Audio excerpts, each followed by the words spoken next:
बाबा ने नंद बाबा के यहाँ उनके आत्मज का जन्म हुआ, कन्हैया का प्रादुर्भाव भयो है।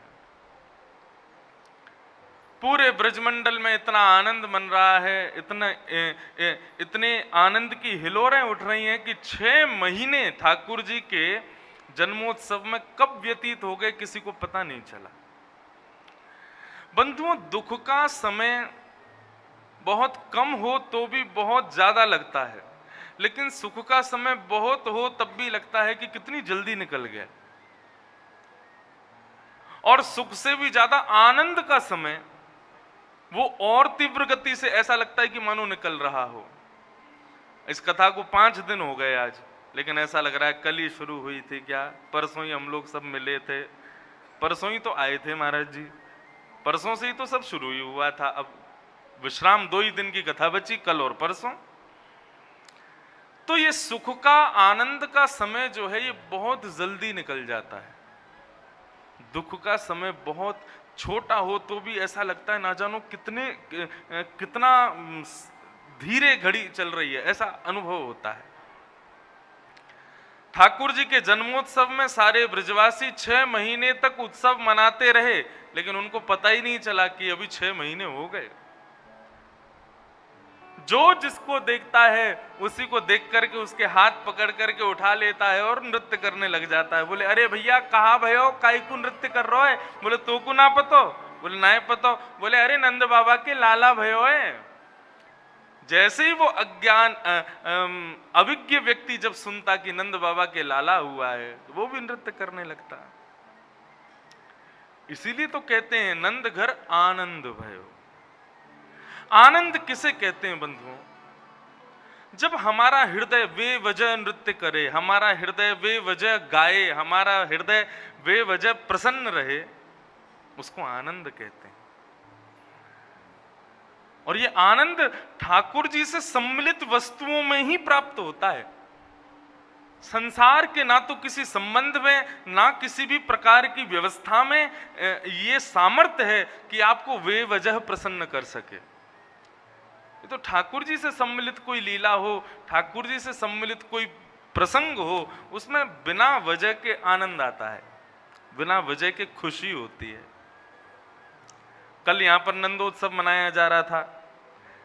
कई लोग तो कहने पर नाच रहे थे, लेकिन कई लोग यही नहीं देख रहे थे कि कहां पांव जा रहे हैं, कहां गिर रहा हूं, किसको हाथ लग रहा है, केवल नाच रहे थे। वो आनंद है। जब आप ये भी विचार ना कर सको, इसी को कहते हैं देहाभिमान की शून्यता। ये हमारे सज्जन बैठे हैं आगे, कल ये बहुत जोर से नाच रहे थे ऐसा लग रहा था मानो कोई ब्रजवासी आ गया हो। ब्रजवाले ऐसे ही नाचते हैं। इसको कहते हैं देहाभिमान की शून्यता। हमारा देह अभिमानी है, इसलिए वो संभल कर चलता है, संभल कर देखता है, हमेशा अपना ख्याल रखता रहता है। कहीं मेरे आंखों का काजल तो नहीं बिगड़ गया है, कहीं मेरी मांग तो नहीं बिगड़ गई, मेरे बाल। मैं भी बार बार ऐसे करता रहता हूं। एक बार एक कथा थी तो एक बालक आया मेरे पास, महाराज जी मुझे क्वेश्चन करने आपसे। मैंने कहा आओ। उसने बहुत सारे सवाल पूछे, सबका जवाब दिया। बोले लास्ट वाला क्वेश्चन थोड़ा सा ऑकवर्ड है। मैंने कहा क्या है बताओ। आप अपने बालों पे हाथ क्यों फेरते रहते हो? मैंने कहा ये कोई क्वेश्चन है भाई? अब वो नहीं टिकते, बार बार आगे आते हैं और मुझे थोड़ा रहता है इसलिए करते रहते हैं। मैंने कहा हमें भी तो स्मार्ट दिखना है, इतने लोग दिख रहे हैं। हाँ तुम सब सज धज के आओ, हम तो वही सफेद धोती, सफेद बगलबंदी, थोड़े बहुत कलरफुल पटके पहन लेते हैं, बाल भी नहीं संभाले, उसमें भी दिक्कत। महाराज जी स्टाइल मारते हैं मंच पे बैठ के, बाल सेट करते हैं। देहाभिमान की शून्यता।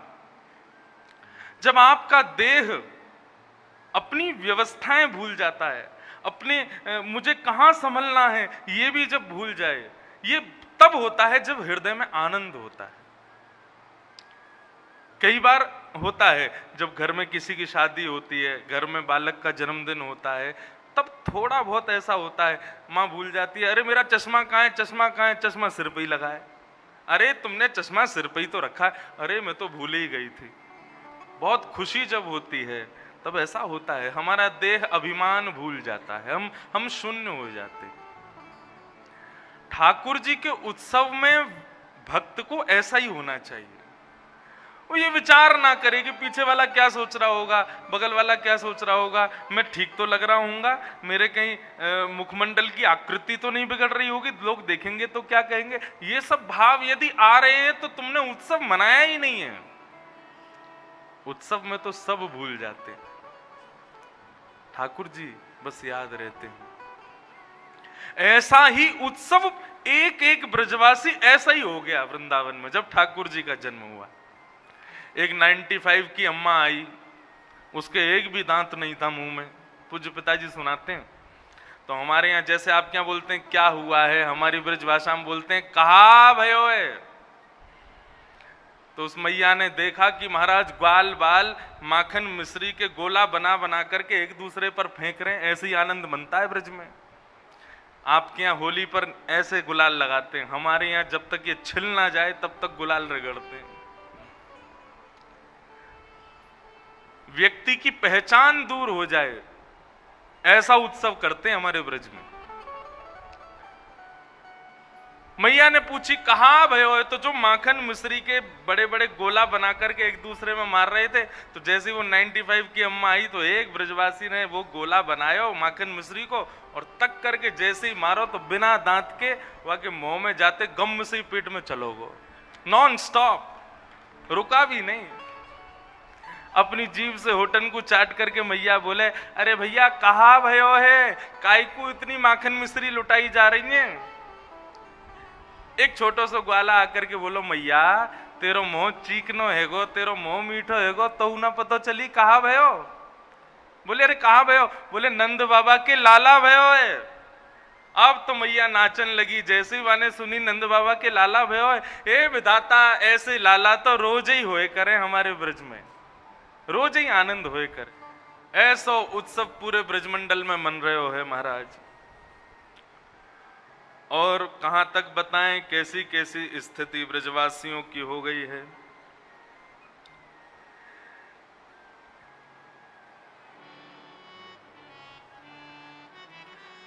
ऐसा उत्सव पूरे ब्रजमंडल में मनाया जा रहा है महाराज।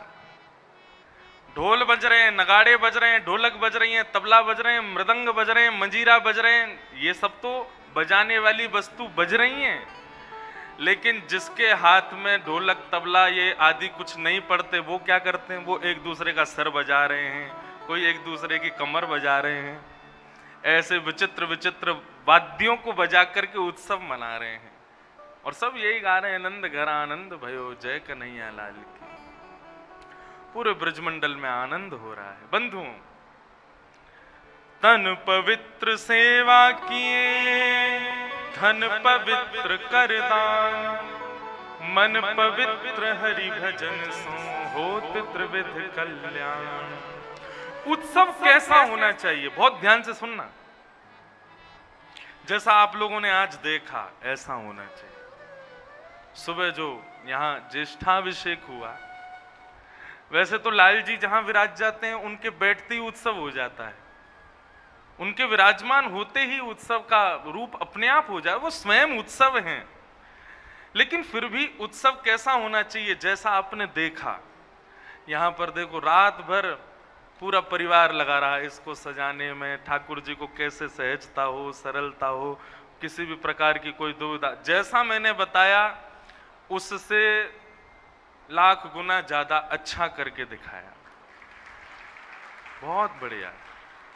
हमारी तो इच्छा हो रही है कि ये जो आपका परिवार है मुदगल जी, और ये आपके घर की सब बहुएं, आपके घर के सब बेटा लोग, आपकी धर्मपत्नी, हमारे लाल जी के उत्सव की जिम्मेवारी इन्हीं को दे देंगे। अगले बार से जनवरी में ठाकुर जी का उत्सव होगा और उत्सव की सारी रूपरेखा, उसकी पूरी मीटिंग करना, क्या करना है हम तो करते ही हैं, हम तो उत्सव करते हैं, हम जानते हैं, एक बार में समझ जाएंगे कि ये उत्सव में बुलाने लायक है कि नहीं। लेकिन आज देखते ही लगा कि नहीं भाई, लाल जी ने अपने उत्सव सजाने वाले ढूंढ लिए। ये आज लाल जी की काकी जी बन गई हैं। अब लाल जी के उत्सव इन्हीं के हाथ में रहेंगे हमारे। जनवरी में उत्सव होते हैं, पहले नाथद्वार में हुआ, फिर पंढरपुर में होना था, कोविड की वजह से वृंदावन हुआ, फिर जगन्नाथपुरी होना था, फिर कोविड की वजह से वृंदावन हुआ। पर अब की बार श्री अयोध्या धाम में ठाकुर जी का उत्सव है। वहां के मुख्यमंत्री हमारे जो उत्तर प्रदेश के हैं वे भी रहेंगे, एक दिन वो भी उत्सव में आएंगे। सारे वृंदावन के संत और सारे अयोध्या के संत और पूरे भारतवर्ष से, विदेशों से इतने भक्त आते हैं ठाकुर जी के उत्सव में, बहुत आनंद आता है। सुबह कथा होती है और शाम को उसी मंच पर पूरा मंच बदल जाता है, फिर ठाकुर जी का उत्सव होता है। तो इस बार के उत्सव की जिम्मेवारी आपकी।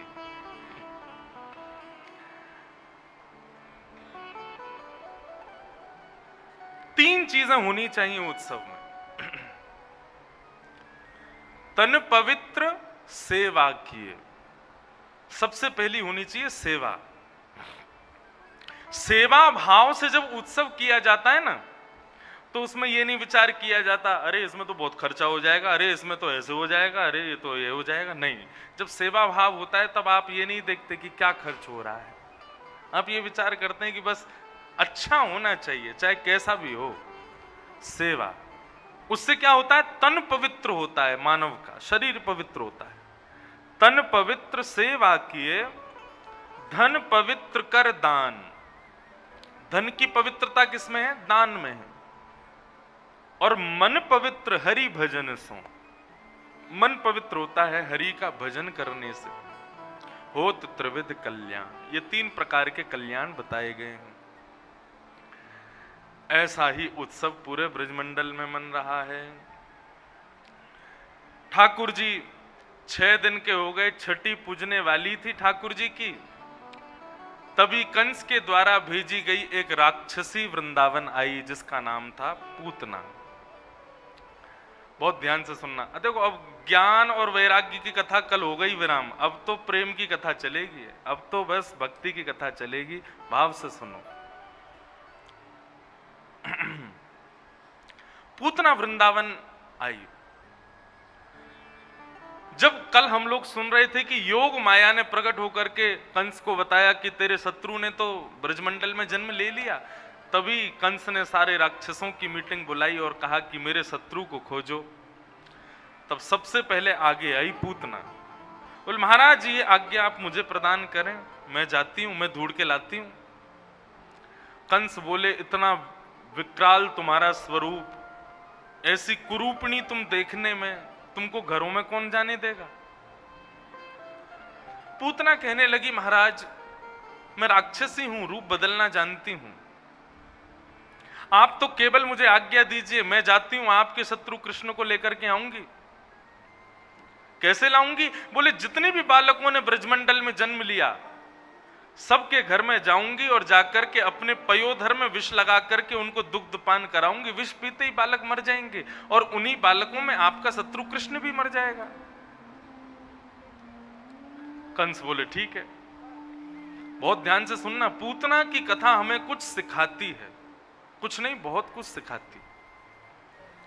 पूतना अपना रूप बदल लेती है।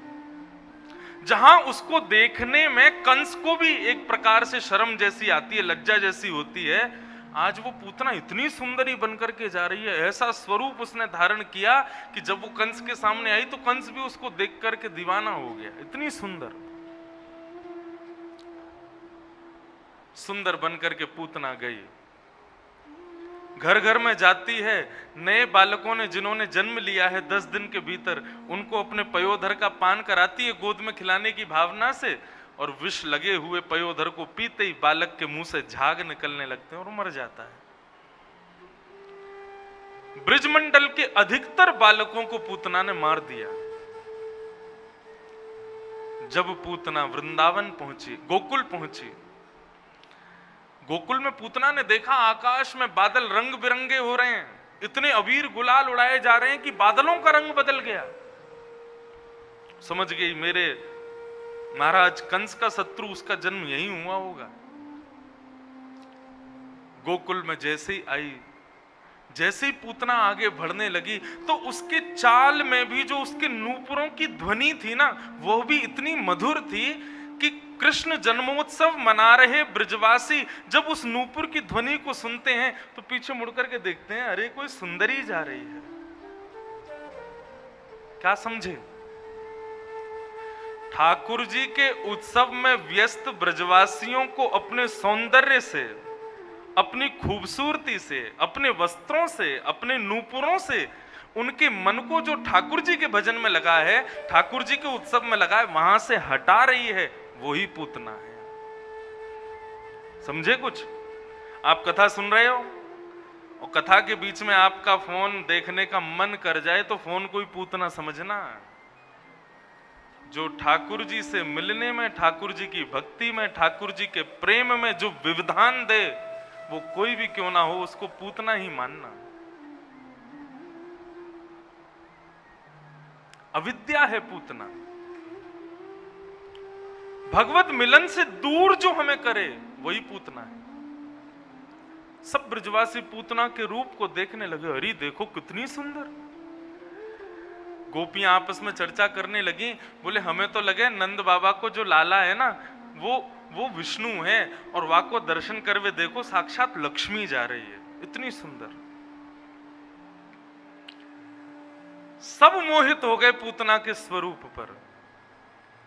जैसे ही पूतना ने नंद भवन में प्रवेश किया, गोद में लाला को सुला रही यशोदा मैया ने जैसे ही पूतना को देखा, औरों की तो क्या बात करोगे, यशोदा मैया भी पूतना को देख करके उसके रूप पर मोहित हो गए।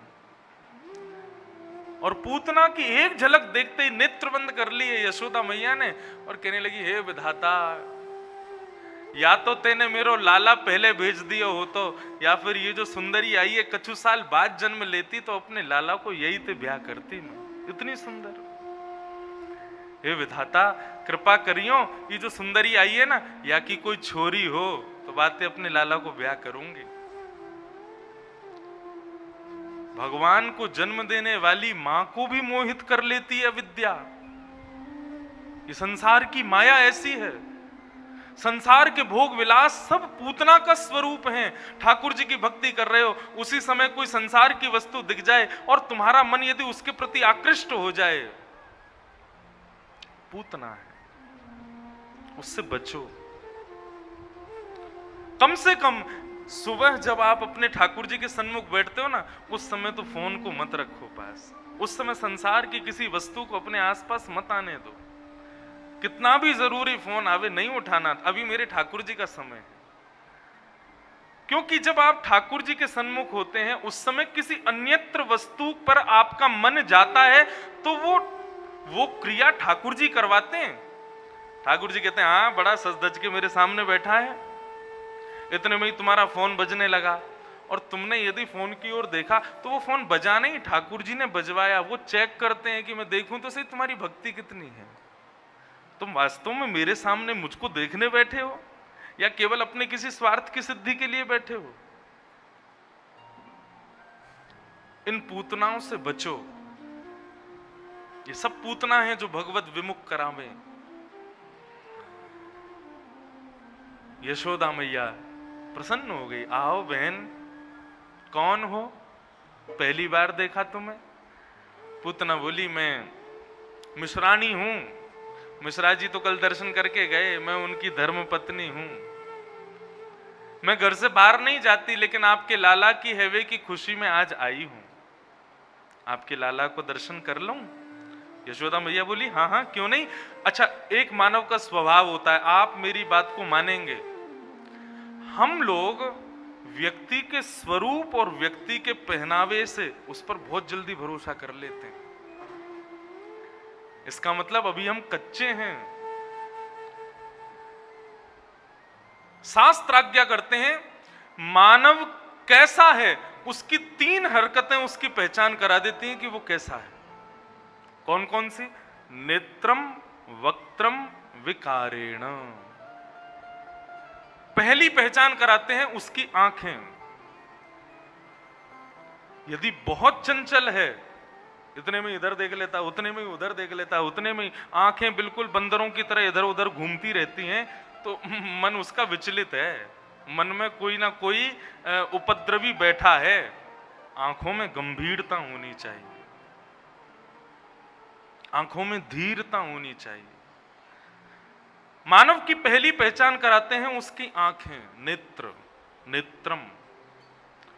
मानव की दूसरी पहचान कराते हैं वक्त्रम, उसकी वाणी, वो कैसा बोलता है, किन शब्दों की मर्यादा का भान करता है, कौन सी जगह किस शब्द को कैसे बोलना चाहिए, उसकी बोलने के लहजे से पता चल जाता है कि वो कैसा है।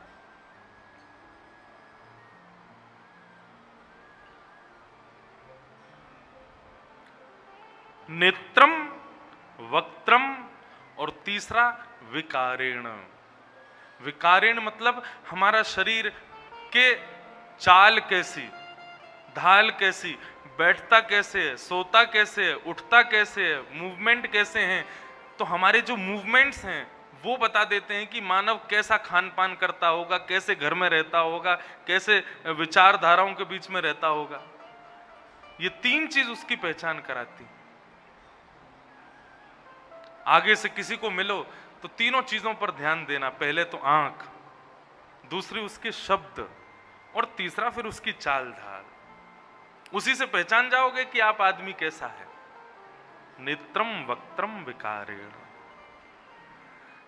लेकिन हम लोगों का क्या है, हम ना तो नेत्र देखते हैं, ना उसकी वाणी का ज्यादा मर्यादा देखते हैं, ना उसके शरीर की चाल ढाल देखते हैं। बस इतना देख लेते हैं, अरे सुंदर है, कपड़े अच्छे पहने, उस पर तुरंत विश्वास। यही तो सब कर रहे हैं। पूतना पर विश्वास हो गया, मैया ने तुरंत लाला पूतना की गोद में दे दिया। इतने में कुछ गोपियां आ गईं, गोपियां आकर के बोली, यशोदा मैया जल्दी चलो, बाहर आपको बहुत सारी गोपी बुला रही हैं। यशोदा मैया बोली, कैसे आऊं, लाला अभी सोयो ना है। पूतना बोली, मैं हूं ना, मैं सुला दूंगी, आप जाओ। इतना विश्वास हो गया यशोदा मैया को कि लाला को उनकी गोद में छोड़ करके चली गई। सब पूतना के रूप पर मोहित हो गए, लेकिन जैसे ही पूतना ने ठाकुर जी को देखा, उसके रूप को देखते ही ठाकुर जी ने अपने नेत्रों पर हाथ रख लिए, नेत्र बंद कर लिए। नहीं देखा। क्यों नहीं देखा? पूतना को ठाकुर जी क्यों नहीं देखते? इसके पीछे बहुत सारे कारण हैं, लेकिन मुझे जो बहुत प्रिय लगता है वो ये है कि पूतना को राक्षसी बनाया भगवान ने, पूतना को कुरूपनी बनाया भगवान ने। पूतना देखने में अच्छी नहीं लगती क्योंकि भगवान ने उसको ऐसा बनाया है, लेकिन आज वो उसी परमात्मा के सामने आई है तो वैसी बनकर के नहीं आई जैसा ठाकुर जी ने उसको बनाया। अपना रूप बदल के आई, इसलिए ठाकुर जी उसको नहीं देख रहे। ठाकुर जी के सन्मुख जाओ बंधु, जैसा तुमको ठाकुर जी ने बनाया वैसे जाओ। मेरा अभिप्राय, आप लोग गलत मत सोच लेना कि महाराज जी ऐसा कह रहे हैं कि ठाकुर जी के सन्मुख जाओ तो अपने आप को सजा धजा के मत जाओ, खूब सज के जाओ। बाह्य श्रृंगार की तो यहां चर्चा है ही नहीं, यहां बात हो रही है भीतर के श्रृंगार की। मैं यहां महाराज बन के बैठा हूं, लेकिन जब मैं ओमकारेश्वर भगवान के सन्मुख जाऊं ना, तो उस समय अपने महाराज की पदवी को मंदिर के बाहर छोड़ के भीतर जाऊं, क्योंकि महाराज सबके लिए होऊंगा, ठाकुर जी के लिए नहीं हूं। ये श्रृंगार ठाकुर जी ने जब मुझे अपने आप बना करके इस धरती पर भेजा, तब मैं कैसा था? शुद्धोसी मुक्तोसी निरंजनोसी संसार मायाम परिवर्जितोसी। उस समय मेरा कोई शत्रु नहीं था, मेरा कोई मित्र नहीं था, मेरे कोई मां नहीं थी, कोई पिता नहीं थे, मेरा कोई नहीं था। जब बालक का जन्म होता है उसका कोई नहीं होता, वो एकाकार केवल ठाकुर जी का होता है। आप छोटे से बालक को देखो, नन्हा सा बालक जो अपने आप करवट भी नहीं लेता, लेटा लेटा अपने आप हंसने लगता है। कभी कभी सोते सोते ही उसकी आंखें बिल्कुल ऐसी हो जाती हैं जैसे मानो रोने वाला हो। क्यों? क्योंकि ठाकुर जी की लीलाओं का दर्शन उसको होता है, वो किसी को नहीं जानता।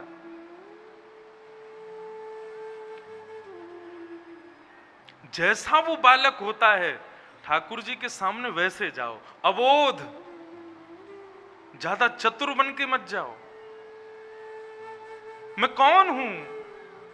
कौन मेरा है, कौन पराया है, कौन मेरा शत्रु है, मुझे किससे ईर्ष्या है, ये सारे जो आपके विकार है ना, इन सबको दूर करके ठाकुर जी के सामने जाओ। कहने का अभिप्राय शून्य बन के ठाकुर जी के सामने जाओ। मेरी इस बात को यदि आप मान लेंगे ना, हजारों लोग ठाकुर जी को देखने जाते हैं, लेकिन जो इस प्रकार ठाकुर जी के सन्मुख जाता है ना, तो उन हजारों में ठाकुर जी उसको देखते हैं। ठाकुर जी में हजारों में ठाकुर जी उसका दर्शन करते हैं। हाँ, कोई आया है, वो आया है जिसको मैंने बनाया था। यहां आप सब लोग इतनी बड़ी बड़ी उम्र के हो, मैं आता हूं, आप सब प्रणाम करते हो, पुष्प छोड़ते हो, चरणों में झुकते हो। मैं नहीं रोक सकता, कितनों को रोकूं? मेरा मन तो करता है कि सबसे कह दूं भाई मत करो, अच्छा थोड़ा ज्यादा लगता है कि ज्यादा ही बड़े महाराज हो गए क्या। लेकिन इस व्यासपीठ की मर्यादा है कि यहां पर कर सकता है कोई भी प्रणाम। लेकिन बंधुओं, जब मैं अपने घर जाऊंगा, जब अपनी मां के सन्मुख जाऊंगा, अपनी मां से नहीं कहूंगा कि मुझे प्रणाम करो। कैसे कह सकता हूं? वो मां है, सारा संसार प्रणाम कर सकता है, लेकिन मां प्रणाम नहीं कर सकती। क्यों? क्योंकि मां ने मेरा निर्माण किया है, मां ने मेरा सृजन किया है।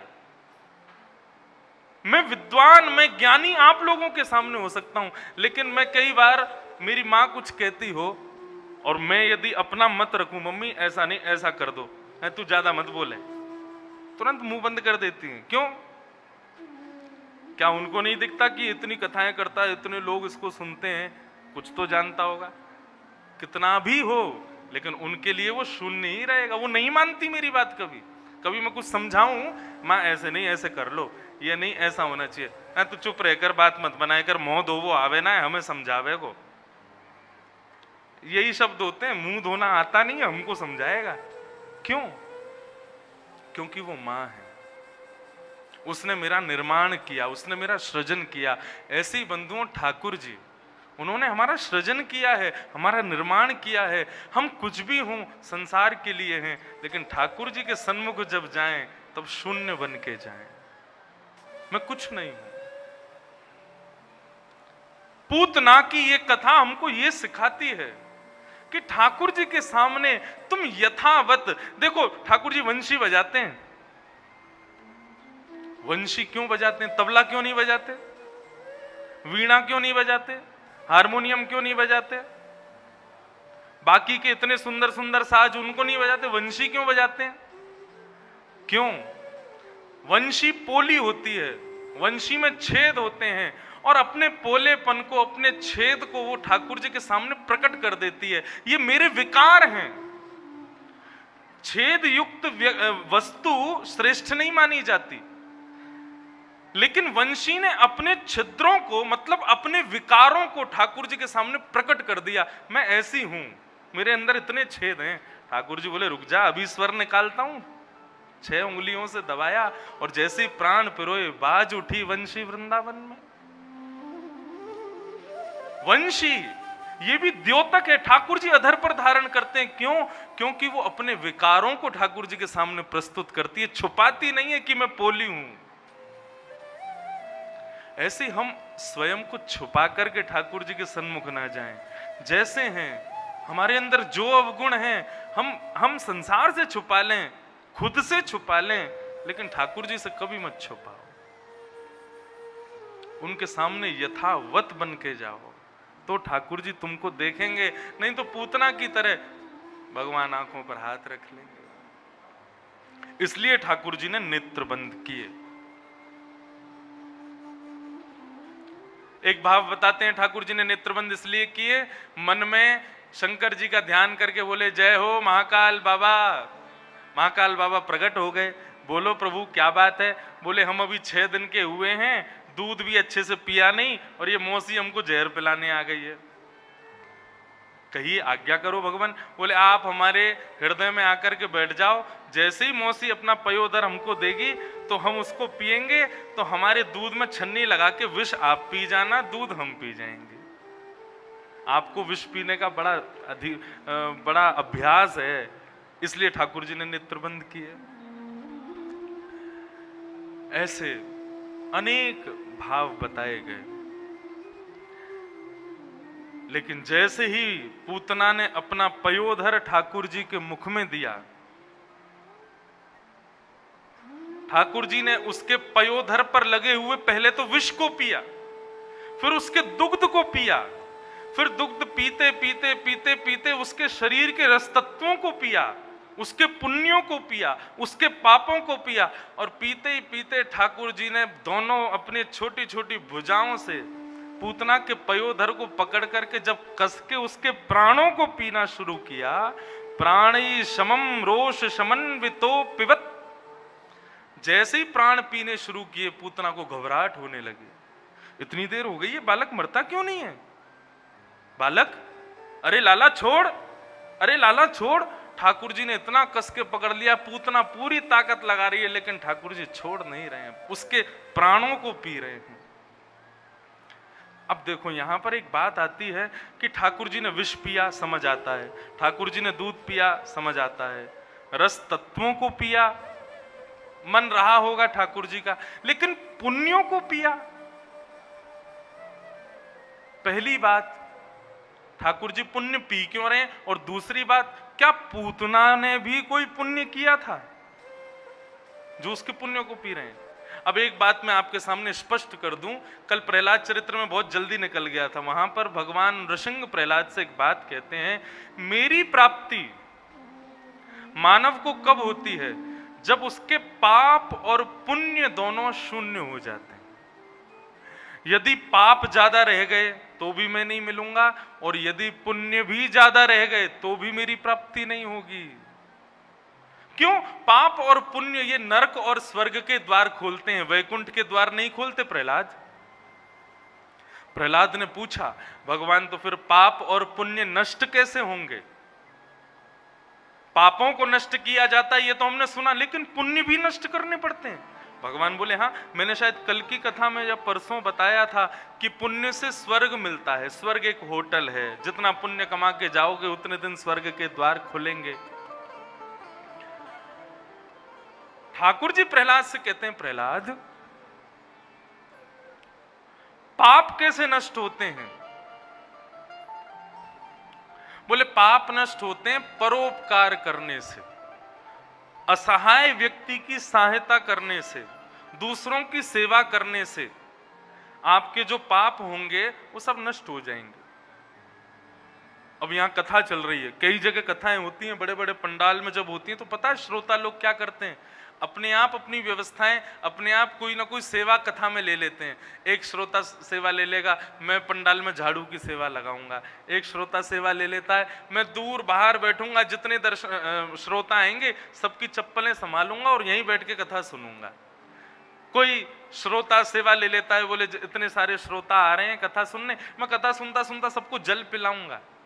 लोग अपने आप सेवा ले लेते हैं। इस सेवा से क्या होता है, आपके जो संचित पाप है ना वो नष्ट होते हैं। इसलिए सेवा, भगवान कहते हैं सेवा से पापों को खत्म करो, और पुण्य भगवान कहते हैं उपस्थित भोगों को भोगने से पुण्य नष्ट होते हैं। उपस्थित भोग मतलब हमारे पिताजी ने इतने करोड़ कमा करके रख दिए मेरे लिए, घर बना दिया, गाड़ी खरीद दी, सब कर लिया, तो जो उपस्थित है मेरे पास, उस उपस्थित वस्तु को मैं भोगूंगा तो उससे मेरे पुण्य नष्ट होंगे, पुण्य क्षीण होंगे। याद रखिएगा, भोग बढ़ाने नहीं है, भोग जो आपके पास है, जो आपके पास अवेलेबल है उसी को भोग लो। उससे क्या होगा, आपके पुण्य क्षीण होते चले जाएंगे। पाप और पुण्य जब दोनों क्षीण हो जाएंगे तब मेरी प्राप्ति होगी। आप कहोगे हमको कब पता चलेगा कि हमारे पाप पुण्य क्षीण हो गए? बोले जब तक भगवान नहीं मिलेंगे तब तक करते ही रहो। जिस दिन क्षीण होंगे उस दिन ठाकुर जी प्रकट हो ही जाएंगे सामने।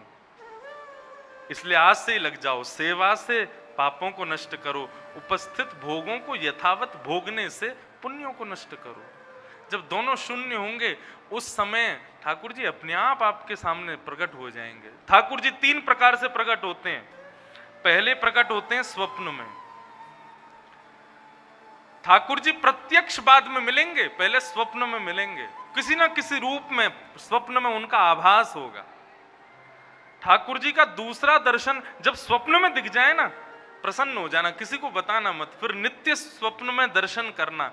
तो नित्य स्वप्न के दर्शन से फिर क्या होगा, दूसरा दर्शन ठाकुर जी का होगा आभास दर्शन। आभास दर्शन मतलब आपको महसूस होगा कि शायद ठाकुर जी यहीं थे, ऐसा लगा कि शायद कन्हैया पीछे खड़े थे, ऐसा कुछ अनुभव हुआ कि किशोरी जी यहीं से चल करके गई हैं। ऐसे आभास होंगे, स्वप्न दर्शन, आभास दर्शन, और फिर इसके बाद जो होगा वो होगा प्रत्यक्ष दर्शन। ठाकुर जी प्रकट हो जाएंगे सामने। ये 3 दर्शन है।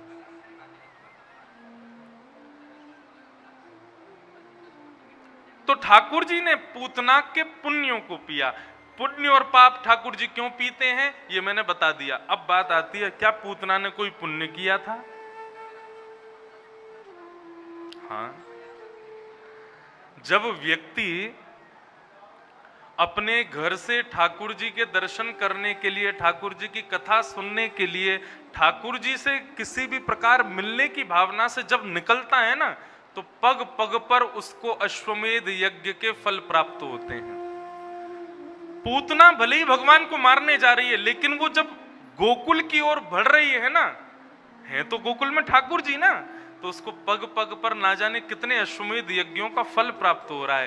तो वो जो पुण्य थे उनको ठाकुर जी ने पिया, और अंत में ठाकुर जी ने कस करके प्राणी समम रोष समन्वितो पिबत, उसके प्राणों को पिया। संत जन प्रश्न करते हैं, महाराज प्राण भी उसके स्वीकार किए जाएं जो बहुत पवित्र हो, जिसकी आत्मा पवित्र हो। पूतना तो इतनी अपवित्र थी, ठाकुर जी उसके प्राणों को क्यों पी रहे हैं? श्रीमद् वल्लभाचार्य जी महाराज अपनी सुबोधिनी टीका में वर्णन करते हैं, ठाकुर जी प्राण क्यों पी रहे हैं। आहा, बहुत सुंदर भाव। बोले ठाकुर जी प्राण इसलिए पी रहे हैं, बोले कि पूतना मुझसे पहले ना जाने हजारों बालकों को मार करके आई है। पूरा ब्रजमंडल मेरे जन्म का उत्सव मना रहा है, और अभी 2-4 घंटे में खबर फैल जाएगी कि भाई ब्रजमंडल में इतने सारे बालक मारे गए। तो मेरे भजन में, मेरे कीर्तन में, मेरे उत्सव में जो ये ब्रजवासी व्यस्त हैं, ये सब दुखी हो जाएंगे, सब मातम मनाएंगे, और मेरे जन्मदिन को, मेरी जन्माष्टमी को ही लोग कहेंगे भाई बड़ा बुरा दिन था, क्यों इतने बालक मारे गए। ठाकुर जी ने क्या किया, बोले पूतना के पयोधर से पूतना के प्राण नहीं पिए, जितने बालकों को मार करके आई है उन बालकों के प्राणों को पी करके ठाकुर जी ने उन समस्त बालकों को जीवित कर दिया। प्राणी समम रोष समन्वितो पिबत। हाँ, कोई मेरा जन्म हुआ है, पूरे ब्रजमंडल में कोई शोक नहीं होना चाहिए। अंत तो गत्वा, जब पूतना से सहन नहीं हुआ, पूतना के नेत्र बड़े बड़े होने लगे, बड़े बड़े दांत निकल करके बाहर आ गए, उसका विकारी स्वरूप जो था, उसका राक्षसी स्वरूप जो था वो प्रकट हो गया। और जैसे ही राक्षसी बनी, सो नन्हे से कन्हैया ने अपनी आंखें खोल करके पूतना को देखा, बोला अब लग रही है बढ़िया। पूतना बोली अरे कन्हैया छोड़, अरे लाला छोड़। 7 दिन के कन्हैया पयोधर को मुख से हटा करके धीरे से बोले, मौसी जी हम तो जाकू पकड़ ले ना, फिर वाकू ठिकाने लगा के छोड़ें, चाहे वो भक्त हो चाहे वो राक्षस हो, अब तो आपको ठिकाने ही लगाएंगे। और ऐसा कहकर के ठाकुर जी को बोलता हुआ सुनकर के पूतना के आधे प्राण तो तभी निकल गए। बोले 6 दिन का बालक बोल रहा है। ठाकुर जी ने उसके प्राणों को पिया। विशाल विकराल पूतना का स्वरूप नंद भवन के पीछे ना जाने कितने खेतों को, कितने वनों को अपने नीचे चूरन बना करके नष्ट हो गया। सब ब्रजवासी दौड़े दौड़े गए, देखा अरे इतनी बड़ी राक्षसी, अरे कन्हैया को ढूंढो, कहाँ है, पालने में नहीं है, कक्ष में नहीं है, कहीं भी नहीं है। तब एक ब्रजवासी ने छत पर चढ़ करके देखा, अरे पूतना के पयोधर पे पड़ो है हमारो कन्हैया, दौड़ करके चलो। सब दौड़ करके गए, पूतना के पयोधर से ठाकुर जी को उठाया, उठा करके गोपियों को दिया। गोपियों ने हृदय से लगाया। यशोदा मैया तो मूर्छित ही हो गई। जब लाला सुरक्षित पाए तब मैया को सुख मिला। ठाकुर जी को लेकर के गौशाला गए, और गौशाला में गऊ की खुर से ठाकुर जी के 12 अंगों का तिलक किया, गऊ की पूंछ से ठाकुर जी का झाड़ा दिया और ठाकुर जी को गौमूत्र से स्नान कराया। आज भी हमारे वृंदावन में यदि कोई छोटा बालक बहुत बेवजह रोवे ना तो उसको वैद्य डॉक्टर के पास बाद में ले जाते हैं, पहले गौशाला ले जाते हैं, गाय की पूंछ से ही उसको झाड़ा दे देते हैं, बालक शांत हो जाता है। छोटे बालक जो है ना, बहुत नन्हे से बालक, ये साक्षात कृष्ण स्वरूप हैं। कल एक नन्हा सा बालक कन्हैया बना, नीचे रो रहा था, हमारी गोद में आते शांत हो गया। हमारे यजमान जी आके बोले, महाराज जी आपको बच्चों को शांत करने का बड़ा एक्सपीरियंस लग रहा है। वो कृष्ण हैं, और जब उनको वो अपनी माँ की गोद में या अपने परिवार वालों की गोद में शांत नहीं हो रहा, क्यों? क्योंकि उस समय कृष्ण स्वरूप है। उस समय उसको लग रहा है कि मेरी कथा गाने वाले वक्ता की गोद में मुझे बैठाओ, मेरे वृंदावन से आए हुए मेरे वक्ता की, मेरे ब्रजवासी की गोद में बैठाओ, यहां आती पंछी से खेले, खूब आनंद करे, सो गया। क्योंकि वो कृष्ण स्वरूप है। भगवान ने पूतना का वध किया, लेकिन आश्चर्य की बात, मरने के बाद पूतना को क्या मिला? स्वर्ग, नरक या वैकुंठ? वैकुंठ। ठाकुर जी ने वैकुंठ पहुंचा दिया। क्यों? पूतना के पास में ऐसा क्या था जिसकी वजह से उसको पूतना को वैकुंठ मिला? पूतना लोक बालग्नी राक्षसी रुधिरासन जिघांक्षया पिहरे स्तनम दत्त्वा सद्गतिम्। नाम अच्छा नहीं, पूतना। पूत कहते हैं पवित्र को, ना कहते हैं जो नहीं है, वो पूतना।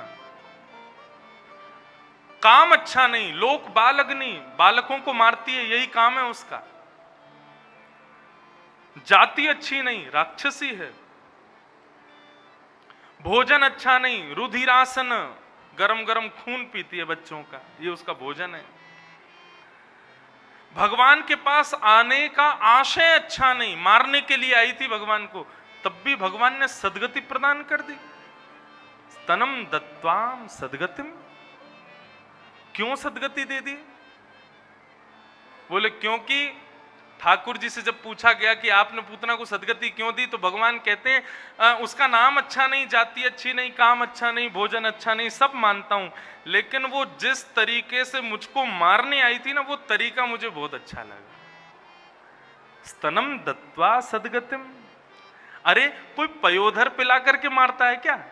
लेकिन वो पयोधर जब मेरे मुख में उसने दिया ना, तो एक बार को मेरे अंदर भाव आया कि ये कहीं मेरी मां तो नहीं है, इसलिए मैंने उसको सद्गति प्रदान कर दी।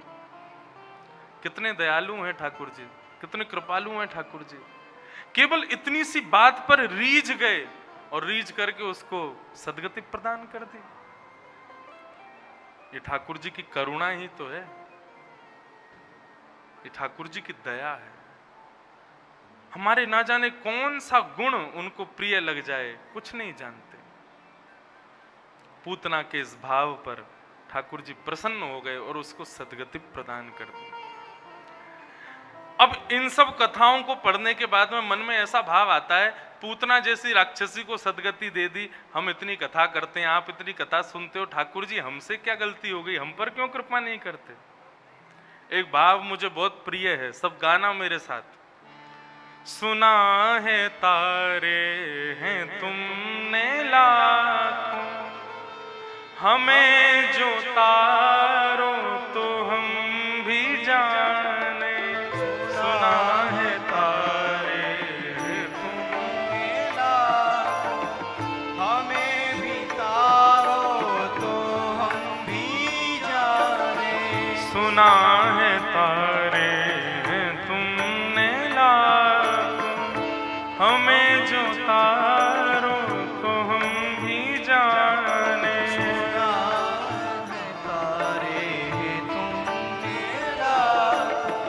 हमें जो तारो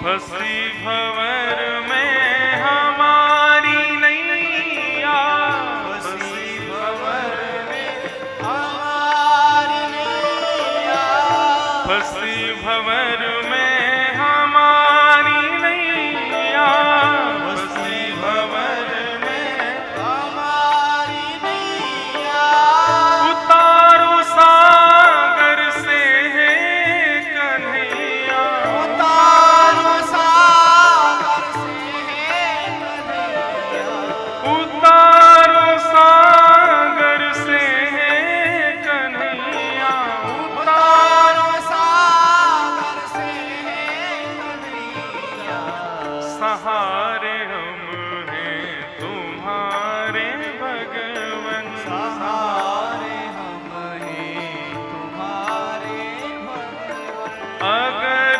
उधारो तो हम भी जाने, अगर उतारो तो हम भी जाने, ओ अगर उधारो तो हम भी जाने, अगर उतारो तो हम भी जाने, सुना है तारे तुमने ला, सुना है तारे श्री राधा रमण लाल की जय।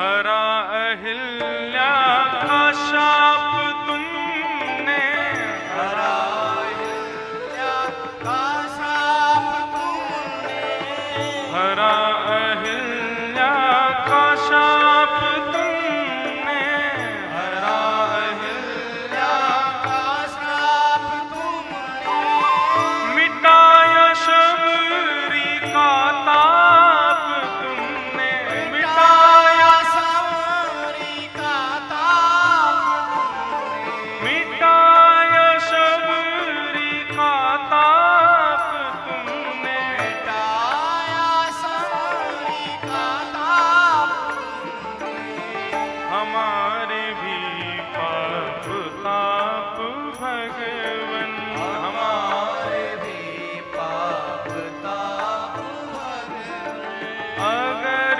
निवारो तो हम भी जाने, अगर निवारो तो हम भी जाने, ओ अगर निवारो तो हम भी जाने, अगर निवारो तो हम भी जाने, सुना है तारे तुमने ला, सुना है तारे तुमने लाखों, सुना है तारे तुमने ला, सुना है तारे तुम लाखों। गजराज तारो तेने आवने को जावने को खावने पकावने को मीराबाई तारी है, नरसी मेहता को तारो वहीवार सुनावने को वेदन सुनावने को जयदेव तारो है। ठाकुर जी आप जिसको भी तारते हो उससे आपकी कोई काम बन रहे होते हैं। एक भक्त शिकायत करता है भगवान से, बोले मैंने आपको पकड़ लिया। बोले क्या? बोले आप केवल उसको तारते हो जिससे आपका कोई काम बन रहा हो। भगवान बोले कैसे? बोले गजराज को आपने तारा, क्यों तारा? उस पर बैठ के आपको घूमने को मिलेगा इसलिए तार दिया। गजराज तारो तेने आवने को जावने को। और मीराबाई को आपने क्यों तारा?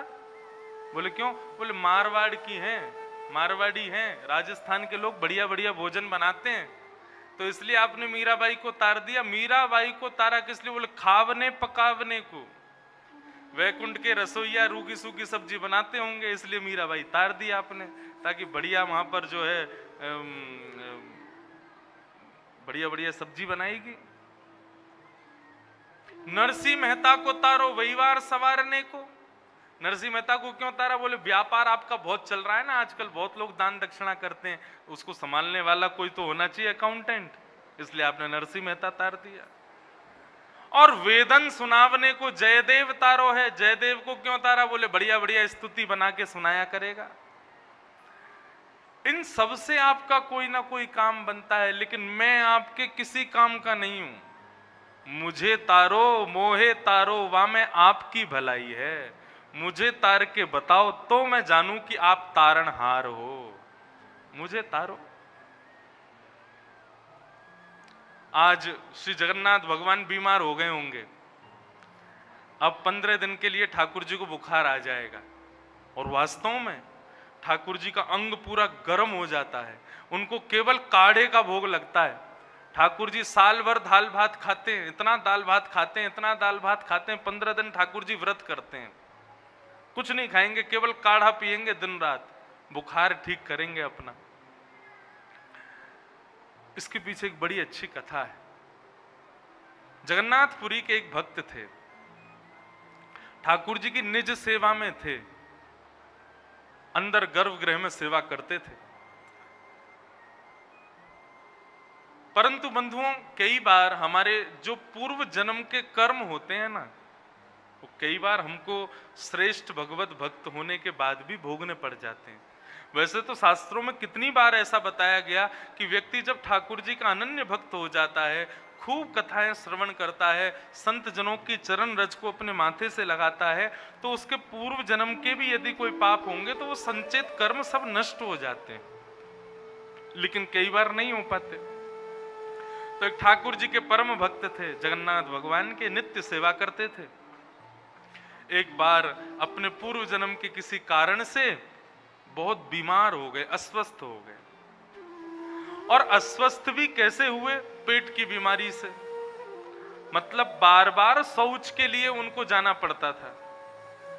इतना शौच जाते थे कि मंदिर के लोगों ने कहा, भाई देखो अब तुम ना कुछ दिन की छुट्टी ले लो, तुम मंदिर मत आया करो। क्यों? बोले अब इतने अपवित्र अवस्था में ठाकुर जी का स्पर्श, ठाकुर जी की सेवा में अच्छा नहीं लगता, कुछ दिन तुम अवकाश लेके अपना उपचार कराओ। लेकिन उस भक्त का नियम था, वो बिना जगन्नाथ जी को देखे रहता नहीं था। ठाकुर जी के सामने रोने लगा, बोले मैं बीमार हुआ नहीं हूं, आपने किया है मुझे, क्योंकि आप मुझे देखना नहीं चाहते। मेरे दर्शन से आपको सुख नहीं मिलता, इसलिए मुझे बीमार कर दिया है आपने। जा रहा हूं भगवान, अब कुछ दिन तक आपको ये दिखेगा नहीं, ये अभागा दिखेगा नहीं, अपने सुंदर सुंदर भक्तों का दर्शन करना, मैं जा रहा हूं। ऐसा प्रणाम करके सहज भाव से कह करके वो चला गया। घर में कोई नहीं था, अकेला रहता था। दिन ब दिन इतना अस्वस्थ हो गया कि अब वो अपने बिस्तर से उठ के शौच भी नहीं जा पाता था, बिस्तर पर ही सब मलमूत्र त्याग देता था। जगन्नाथ भगवान को बैठे बैठे स्मरण करने लगा कि मैं रोज आपका दर्शन नहीं कर पाता था, तो आपका महाप्रसाद यहीं आ जाता था, उसको पा लेता था, लेकिन अब तो मैं ऐसी अवस्था में चला गया हूं कि महाप्रसाद को भी स्पर्श नहीं कर सकता। ठाकुर जी और कितना दूर करोगे मुझे खुद से? ये भाव रख रहा था। इतने में ही एक कुमार अवस्था का एक बालक, फटी सी धोती पहनी है, पतला दुबला सा शरीर है, सिर पर उसने स्वाफा बांधा हुआ है, और उनके दरवाजे पर आकर के खटखटाता है। कहते हैं दरवाजा खुला है, भीतर आ जाओ। बालक भीतर जाता है और जाकर के कहता है कि भगवान, मेरे माँ नहीं है, पिता नहीं है, मेरा परिवार नहीं है, मुझे आश्रय चाहिए, और शायद आपको एक सेवक चाहिए। आप कृपा करें तो मैं आपके यहां रुक जाऊं, मुझे छत मिल जाएगी, आपको सेवक मिल जाएगा। और वो सोचने लगे कि मैंने आज तक अपनी सेवा किसी से करवाई नहीं, लेकिन तुम्हारी यदि इतनी इच्छा है तो ठीक है, तुम रहो। वैसे भी जरूरत तो है मुझे। तो वो बालक उस भक्त को रोज गोद में उठा करके शौच लेकर के जाता, उसको नहलाता धुलाता, उसके समस्त जो भी उसकी गंदगी होती थी सबको साफ करता, रोज उसकी स्वस्थता का ध्यान रखता। 15 दिन तक वो बालक उनकी सेवा में रहा। 15 दिन बाद जब वो बिल्कुल स्वस्थ हो गए, स्वस्थ होकर के एक दिन बालक को कुछ सामग्री लेने के लिए भेजा। वो बालक सामग्री लेने बाजार गया, बाजार से सामग्री ला करके उनके घर के द्वार पर रख करके वो बालक वहां से अंतर ध्यान हो गया। आज इतने दिनों बाद वो पहली बार जगन्नाथ जी का दर्शन करने के लिए जा रहे थे, इतने में ही वो सामग्री देखी, देखा बालक तो है नहीं, बोला कहीं गया होगा आ जाएगा। सामग्री घर में रख करके जैसे ही वो जगन्नाथ मंदिर दर्शन करने के लिए गए तो देखी इतनी भीड़। सबसे पूछा कि भैया आज इतने दिन में जगन्नाथ जी के आज इतनी भीड़ जगन्नाथ जी में क्यों? बोले क्योंकि जगन्नाथ जी पिछले 15 दिन से बीमार थे। 15 दिन से ठाकुर जी ने अपने दर्शन किसी को कराए नहीं थे, आज ही दर्शन खुले हैं। भक्त सोचने लगा मतलब 15 दिन पहले जब मैं यहां से गया था उस दिन से आज तक ठाकुर जी के कपाट बंद थे। बोले हाँ, ठाकुर जी ने किसी को दर्शन नहीं दिया, अनोसर में थे ठाकुर जी। जैसे ही वो जगन्नाथ भगवान के सामने गया तो जिस रंग के वस्त्र उस बालक ने सुबह पहने थे उसी रंग के वस्त्र से जगन्नाथ जी पहन करके सामने बैठे थे। उसके मन में किंचित भी ये भाव नहीं आया कि वो कोई बालक था। वो समझ गया कि 15 दिन पहले अपना मंदिर बंद करके मेरी सेवा के लिए श्री जगन्नाथ प्रभु मेरे कक्ष में आ गए, मेरे घर पर आ गए। कैसे कृपालु, कैसे दयालु देव है। एक कथा ऐसी अपने किसी एक भक्त का रोग था, बहुत भयंकर रोग था, वो दर्शन के लिए बहुत तड़प रहा था। ठाकुर जी ने उसके रोग को अपने ऊपर ले लिया, इसलिए ठाकुर जी 15 दिन तक स्वयं को ज्वर में रखते हैं। अनेकों कथाएं हैं जगन्नाथ जी की। कहने का भाव ठाकुर जी कितने दयालु हैं, कितने कृपालु हैं। मारने आई पूतना लेकिन उसको सदगति प्रदान कर दी। ऐसे श्री कृष्ण को हम बारंबार प्रणाम करते हैं। भगवान अब 3 महीने के हो गए, धीरे धीरे बड़े होने लगे। जैसे ही 3 महीने के हुए ठाकुर जी ने आज पहली बार करवट बदली। जैसे ही करवट पलटी तो महाराज यशोदा मैया ने पूरे ब्रजमंडल में झड़ा न्योता कर दिया। बोले आज मेरे लाला ने करवट बदली है, सबको भोजन पावे के काजे घर आनो है। सब ब्रजवासी आ गए, आकर के लाला को खिलाने लगे। लाला ने रोना शुरू किया तो मैया बोली लाला को ने सुवाए दूं, तो एक बैलगाड़ी के नीचे 2 कपड़े बांध करके झूला बना करके लाला को उसमें सुला दिया और मैया अपने कार्यों को करने के लिए चली गई। तभी मामा के द्वारा भेजा गया दूसरा राक्षस आया जिसका नाम सक्टासुर।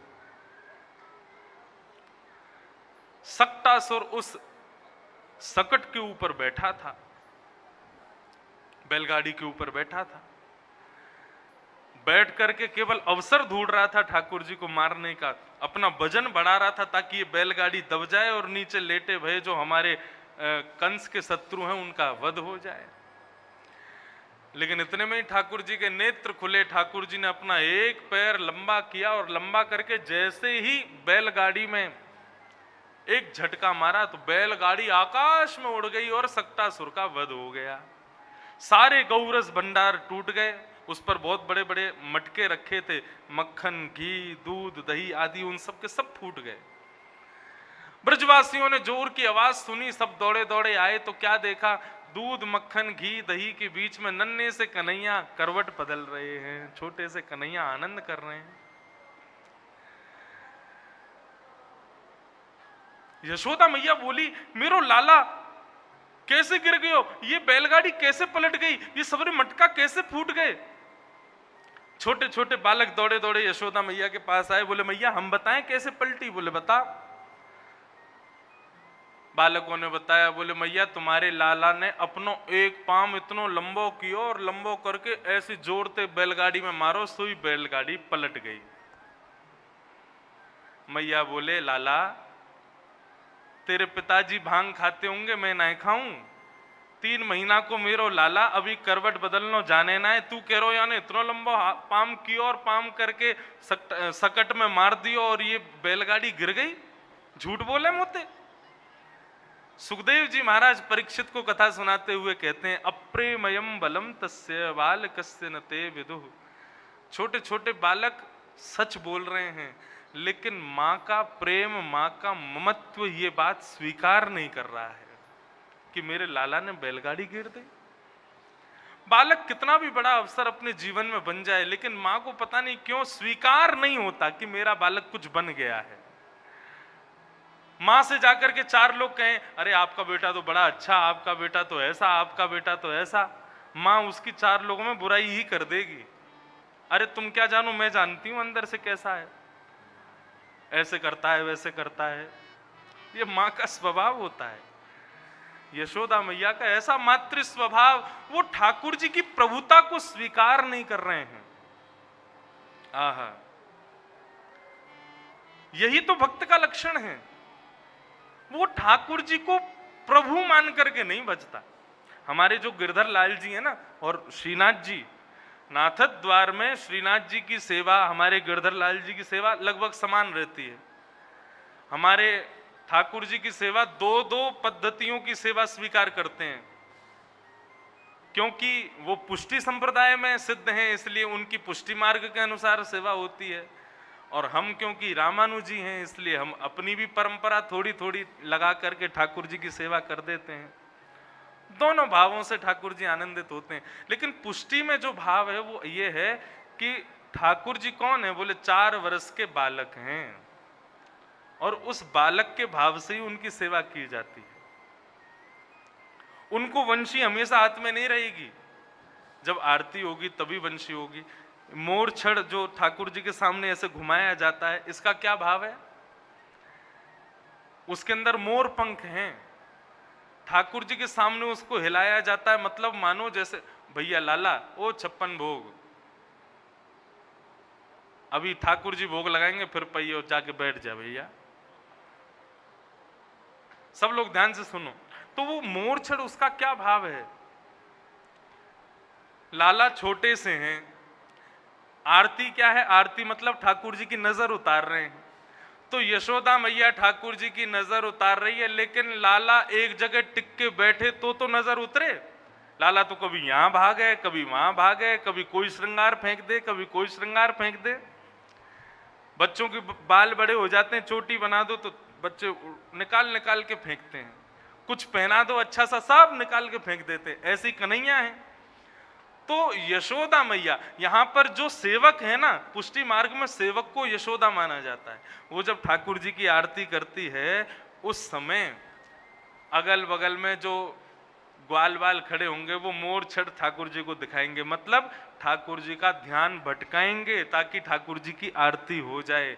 नहीं तो श्रृंगार फेंकेंगे, उठ के यहां चले जाएंगे, वहां चले जाएंगे, ऐसा भाव।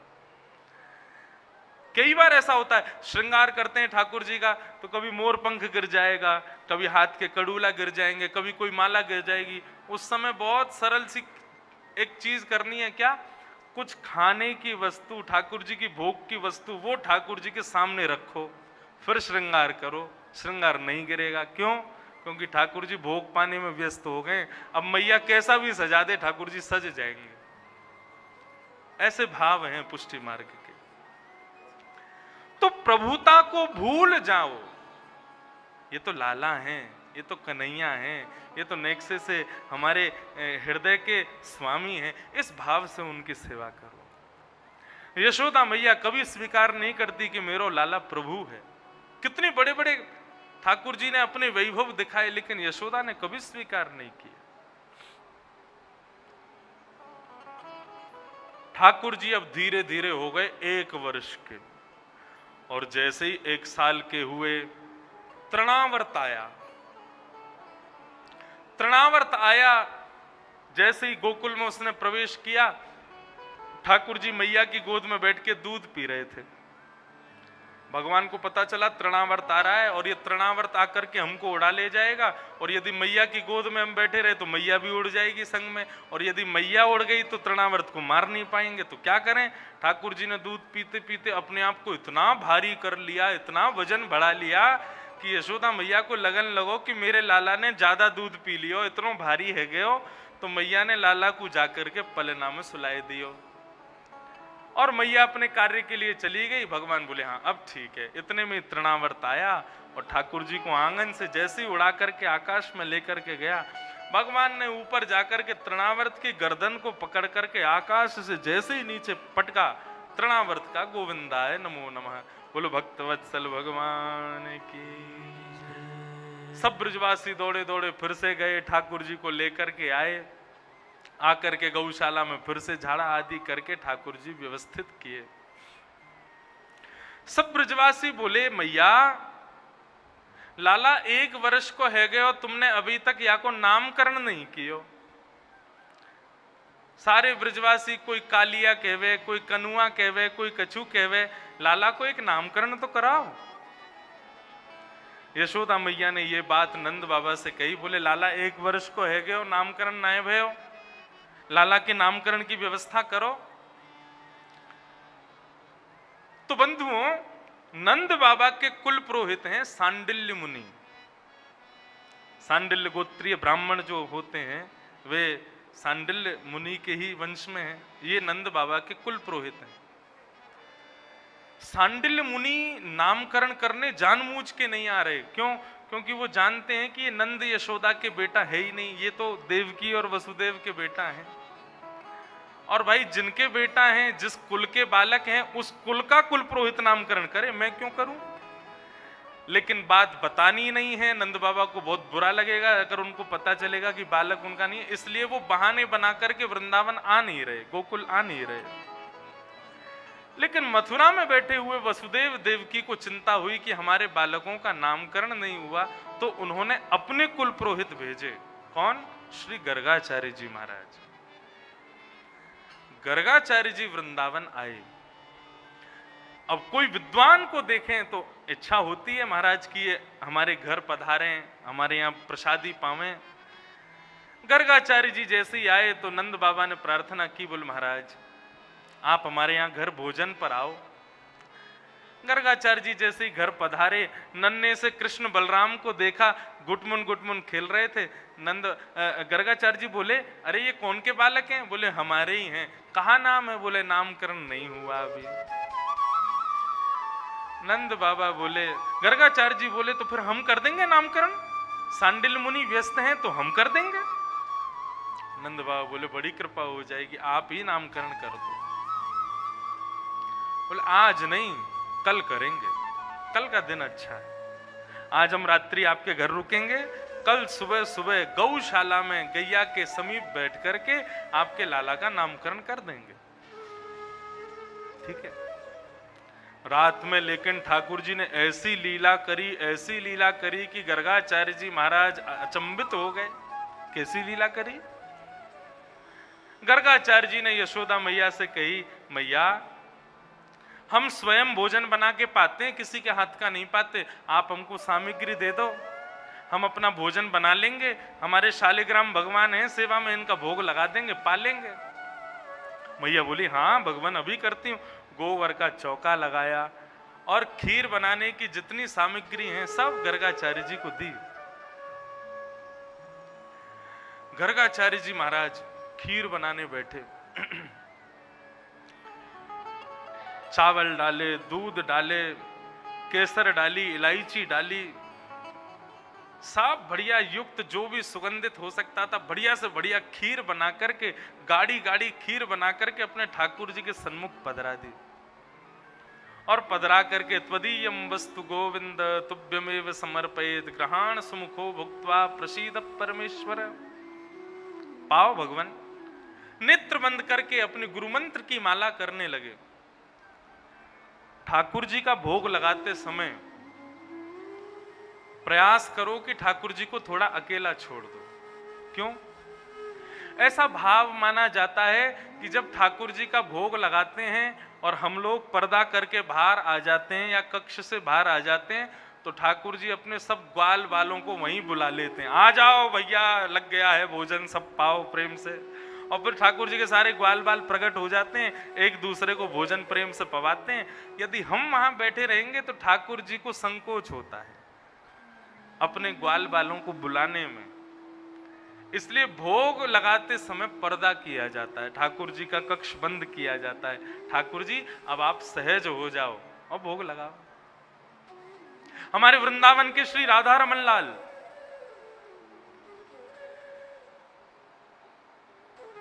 बड़े बड़े मंदिरों में थाली में भोजन नहीं जाता, सारी की सारे परात में ही भोजन जाता है। मतलब जैसे कढ़ी जिस परात में बनी है या जिस पात्र में बनी है, पूरा पात्र जाएगा ठाकुर जी के पास और सब ठाकुर जी के सामने रख दिया जाता है। और एक तरफ खाली कटोरी, खाली चम्मच, खाली सब बर्तन रख दिए जाते हैं और ठाकुर जी को कह देते हैं, प्रभु अब ग्वाल वालों को बुलाओ, प्रेम से जो सामग्री आपको बढ़िया लगे प्रेम से पाओ। ये भोजन का विधान है। लेकिन घरों में लोग थाली में सजा के ले जाते हैं। तो श्री राधा रमन जी का भोग लग रहा था। भोग का भी एक समय होना चाहिए और वो समय ठाकुर जी को बता देना चाहिए, ठाकुर जी हम 25 मिनट बाद दोबारा आएंगे, ऐसा कहकर के जाना चाहिए। ये सब पुष्टि के परंपराएं हैं। जरूरी नहीं है हर समुदाय में हर जगह एक सी हो। और बाकी मैंने एक दिन कहा था ना कि आपके घर के ठाकुर जी जैसा आपको बढ़िया लगे वैसा करो, लेकिन मेरा काम है थोड़ा अच्छा बताऊं। ठाकुर जी को समय बता के जाओ, हम अभी आ रहे हैं 25 मिनट में, आप प्रेम से प्रसाद पाओ। ऐसे ही श्री राधा रमन जी का भी एक समय है, 40 मिनट 45 मिनट तक ठाकुर जी के भवन में कोई नहीं जाएगा।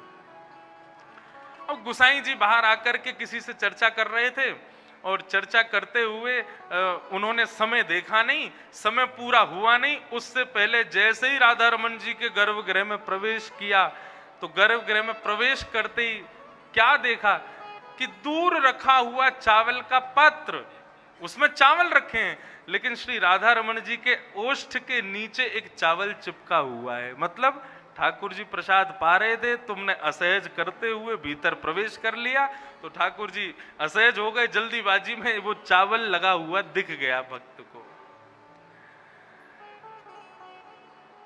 कभी करके देख लेना, ठाकुर जी को एक समय बता के जाना, 2-4 दिन तक उसी समय पर आना 25 मिनट बाद, लेकिन एक दिन थोड़ा पहले पहुंच जाना। क्या पता ठाकुर जी किसी लीला में करते हुए आपको दर्शन दे दें, वो ऐसा अनुभव उनका हो जाए। हमको तो बहुत बार हुए हमारे लाल जी का, ऐसा लगता है आंख बंद की इन्होंने, कभी कभी लगता है दोनों हाथ ऐसे कर लिए, लेकिन फिर सहज हो जाते हैं। ऐसे अनुभव होते हैं ठाकुर जी के, यदि वो भाव से किए जाएं तो।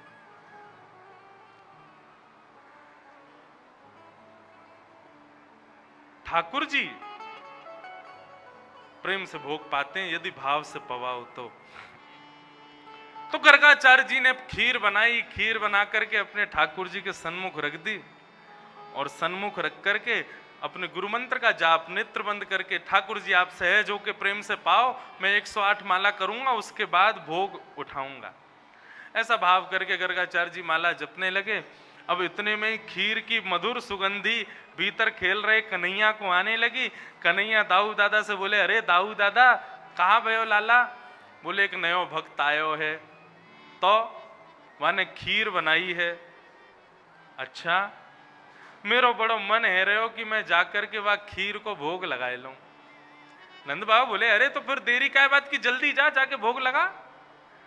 ठाकुर जी गुटमुन चल करके बाहर आए। बाहर आकर के गर्गाचार्य जी के ठाकुर जी के सामने धरी हुई खीर को अपने मुख से लगा करके पाने लगे। गर्गाचार्य जी के जैसे ही नेत्र खुले, सामने देखा पात्र है नहीं, कहां चला गया। तभी बगल में देखा नन्हे से कन्हैया अपने गोद में पात्र रख करके पूरे मुंह पर खीर सान करके और अपने हाथों से खीर पा रहे हैं। जैसे ही गर्गाचार्य जी ने देखा, अरे यशोदा मैया, अरे मैया जल्दी आ, देख तेरे लाला ने कहा कियो। कहां भयो?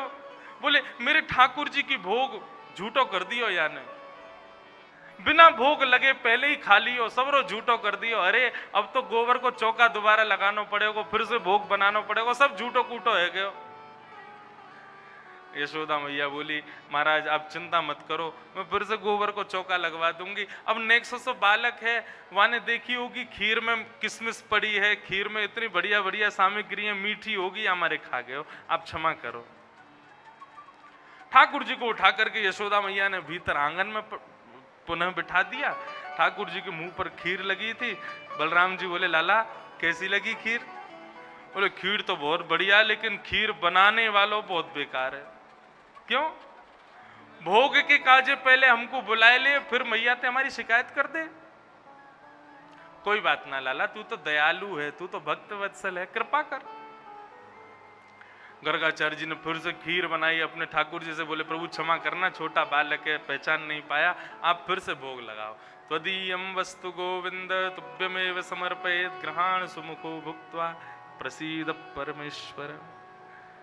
और फिर से उसी नियम से जैसे ही माला जपने के लिए बैठे गर्गाचार्य जी, इतने में ही भीतर बैठे ठाकुर जी खेलते खेलते फिर रुक गए। बलराम जी बोले लाला अब कहाँ भयो? बोले अब की बार पहले तो बढ़िया वाली खीर बनी है, तो मेरा तो मन है रो कि मैं जाके खा लूं। बलराम जी बोले तो खा ले, शिकायत कर दे मैया ते मेरी। बोले अब के ना करेगो, तू चलो जा जा। ठाकुर जी फिर से गुटमुन चल करके गए और खीर का पात्र अपनी गोद में रखा और फिर से खाने लगे, सान सान करके प्रेम से पामे। गर्गाचार्य जी ने जैसे ही नेत्र खोले, जय हो मेरे ठाकुर। यशोदा मैया हम गौशाला जा रहे हैं, हम कहीं और जाके रहेंगे, हमारे ठाकुर जी भूखे प्यासे बैठे हैं और ये तेरो नटखट लाला बार बार आकर के मेरे ठाकुर जी की खीर को खा जाए। मैया बोली बाबा क्षमा कर दो, लाला छोटो है, अबोध है, अभी जाने ना है, मैं आपको कमरा में बंद कर दूंगी, अब नहीं आवेगो ने करके। और मैया ने ठाकुर जी को एक ही हाथ से उठा लिया और उठा करके कमरा में ले जा करके बिठा दिया और बाहर से किवाड़ बंद नहीं किया, केवल गेट लगा दिया और लगा के मैया चली गई। गोबर का चौका लगाया, फिर से सारी सामग्री दी। ठाकुर जी बिस्तर पर चढ़े और बिस्तर के पास जंगले को पकड़ करके गर्गाचार्य जी को गुस्से में देख रहे हैं। अब के बुला, अब के बुला तुम? गर्गाचार्य जी भी देख रहे हैं कितना नटखट बालक है, अब के आके दिखा। भगवान बोले तू बुला तो सही। बोल नहीं रहे हैं, केवल इशारा चल रहा है। और 1 साल का बालक जब गुस्सा करता है कितना प्यारा लगता है, उसको और छेड़ने में मजा आता है कि और गुस्सा करे। और गर्गाचार्य जी दिखा दिखा के ये किशमिश, मिश्री, ये बढ़िया इलायची और ये बढ़िया बढ़िया डाले, ठाकुर जी के मुंह में पानी आवे। बोले तू भोग लगा। जैसे ही भोग धरा करके और नेत्र बंद किए गर्गाचार्य जी ने, त्वदीयं वस्तु गोविंद। ठाकुर जी जंगला से नीचे उतरे, किवाड़ खोली, गुटमुन चल करके गए, खीर का पात्र उठा के गोदी में रखा और जैसे ही खाना प्रारंभ किया, गर्गाचार्य जी को पता लग गई बालक आ गया। तुरंत जैसे ही पकड़ने के लिए आंख खोली तो नन्हे से कन्हैया की ही 4 भुजाएं प्रकट हो गई। शंख चक्र गदा पद्म धारण करके नन्हे से कन्हैया ने श्री गर्गाचार्य जी को दर्शन करा दिया।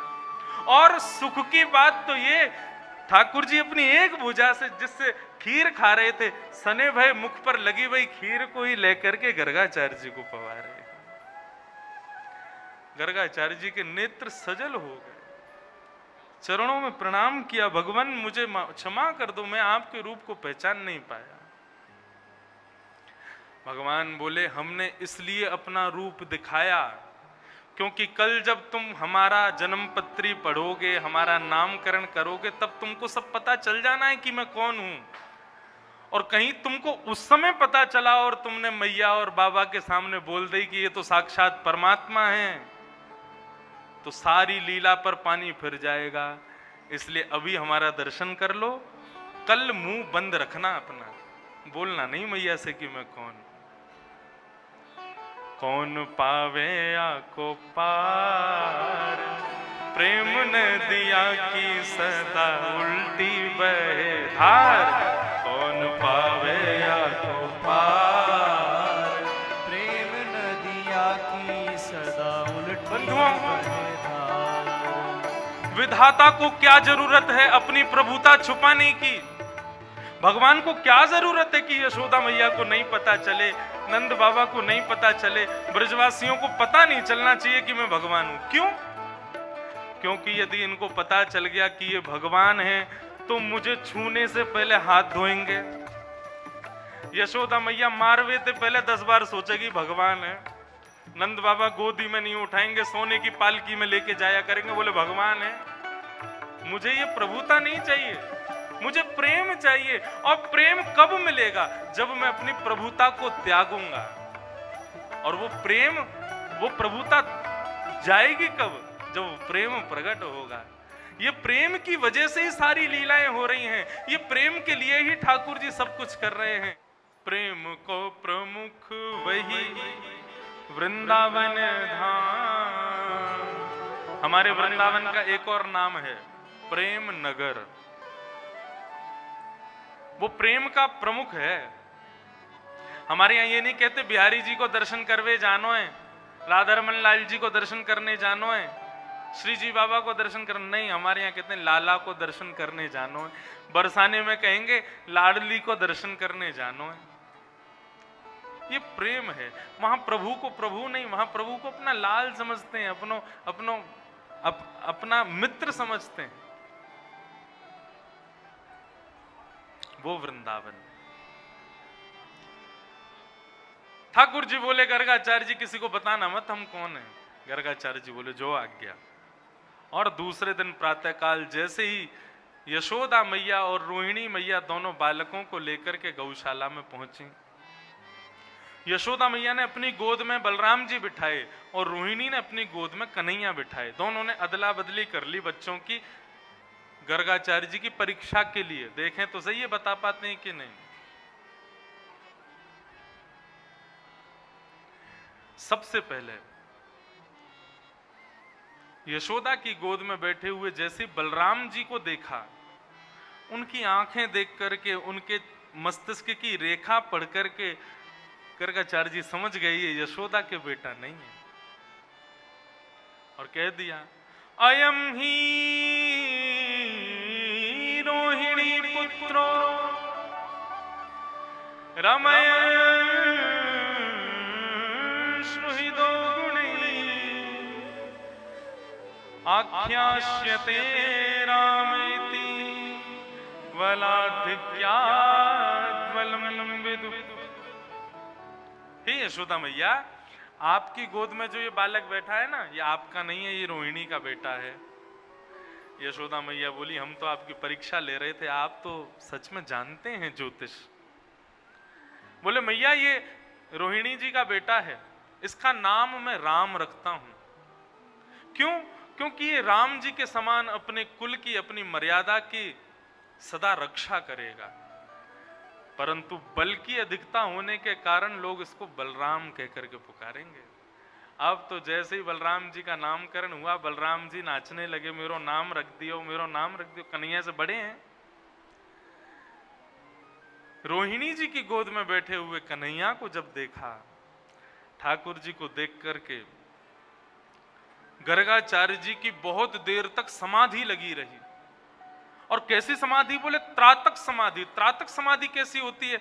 ना आंखें पलक झपकती हैं, ना नाक से श्वास निकलती है, और धड़कन देखोगे तो धड़कन भी बंद। मतलब वो मरा हुआ व्यक्ति के समान है व्यक्ति। त्रातक समाधि लग गई और देख रहे हैं एक टक कन्हैया को। भगवान इशारा कर रहे हैं नहीं नहीं नहीं, योगी है ना, मेरे को देखते ही समाधि में जाते हैं। यशोदा मैया बोली बाबा कहा भयो, नामकरण करो लाला को। कोई उत्तर नहीं। जोर से यशोदा मैया बोली कहीं बाबा पधार तो नहीं गए? मेरे लाला को जब से जन्म भयो कोई ना कोई विघ्न आ तो ही रहे। कभी कोई राक्षस आ जाए, कभी कछू है जाए, कभी कछू है जाए। आज मेरे लाला के नामकरण तो नामकरण कर रहे, वारो ही पधार गो। बाबा पधार गए। तब जाकर के उनको होश आया। बोले अरे नहीं नहीं, हम थोड़ी सोच में थे। अब संत जन बताते हैं कि गर्गाचार्य जी क्या सोच रहे थे, जानते तो वो थे कि ये भगवान है। तो एक संत का भाव मुझे बहुत अच्छा लगा। वो क्या कहते हैं कि गर्गाचार्य जी की जीव पर हिंदी वर्णमाला के जितने भी अक्षर हैं वो आपस में एक दूसरे से लड़ाई कर रहे हैं। क्या लड़ाई कर रहे हैं? बोले परमात्मा का नामकरण होने वाला है, हमसे नाम होना चाहिए। तो एक दूसरे को अक्षर खींच रहे हैं, बोले तू हट मुझसे नाम आएगा, तू हट मुझसे नाम। तो इसलिए गर्गाचार्य जी की जीभ सुन्न पड़ गई, वो सोच ही नहीं पा रही कि क्या नाम रखा जाए। अंत में गर्गाचार्य जी महाराज ने कहा, मैया आपके इस लाला के बहुत नाम होंगे, एक नाम से ये नहीं जाना जाएगा। बहुनि संति नामानि रूपाणि च सुतस्यते। जैसे जैसी लीला करेगा, जैसे जैसे रूप धारण करेगा, सोई सोई इसके नाम बदलते रहेंगे। मैया बोली, कोई एक नाम धर जाओ लाला को। अब तुम कहो 1000 नाम, तो 1000 नाम तो कैसे बुलाऊंगी? एक कोई नाम मुझ को बता दो जैसे मैं अपने लाला को बुलायो करूं। बोले मैया, शुक्ले रक्तस्तथा पीत इदानीं कृष्णतांगत। माँ, आपका ये लाला पहले कभी गोरा बन के भी आया था, शुक्ल वर्ण का इसका अवतार हुआ था, कभी ये रक्त वर्ण का भी हुआ है, कभी पीत वर्ण का हुआ है, इस बार ये सांवला हुआ है। कृष्ण मतलब एक प्रकार से काला होता है, शब्द कृष्ण शब्द का अर्थ काला होता है। आपका ये लाला इस बार सांवला है, थोड़ा कृष्ण कलर, कृष्ण रंग है इसका, इसलिए इसका नाम भी मैं कृष्ण रखता हूं। बोलो बाल कृष्ण लाल की जय। ठाकुर जी का नाम रख दिया क्या? कृष्ण। कल मैंने इस शब्द का अर्थ बताया था, जिसका नाम गुणानुवाद करने से निवृत्ति हो जाए वो कृष्ण है। गहराई जहां होती है ना जल में, वो जल भी काला होता है।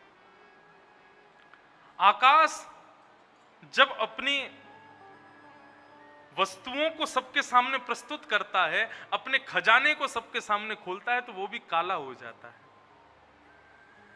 ऐसे ही ये द्योतक है, ठाकुर जी का रंग एक द्योतक है। किस चीज का द्योतक? कि वो अत्यंत गहराई और अत्यंत विविध प्रकार के खजानों से युक्त हैं, वो साधारण नहीं है। और एक बात कहूं तो कृष्ण रंग काला भी नहीं होता। कौन सा होता है? पूरे विश्व में जितने भी रंग हैं, सब रंगों को जब मिला दोगे ना, सबको घोलने के बाद कृष्ण रंग प्रकट हो जाएगा, वो कृष्ण का रंग।